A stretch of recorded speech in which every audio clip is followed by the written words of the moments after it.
کہ رسول اللہ صلی اللہ علیہ وسلم نے فرمایا کہ لوگ ہمیشہ ایک دوسرے سے پوچھتے رہیں گے یہاں تک کہ یہ کہا جائے گا کہ مخلوق کو اللہ نے پیدا کیا تو اللہ کو کس نے پیدا کیا؟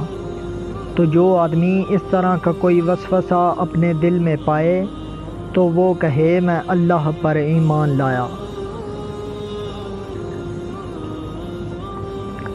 محمود بن گیلان، ابو نضر، ابو سعید، ہشام ابن عروہ سے اسی سند کے ساتھ روایت ہے کہ رسول اللہ صلی اللہ علیہ وسلم نے فرمایا کہ شیطان تم میں سے کسی کے پاس آ کر کہتا ہے کہ آسمان کو کس نے پیدا کیا، زمین کو کس نے پیدا کیا؟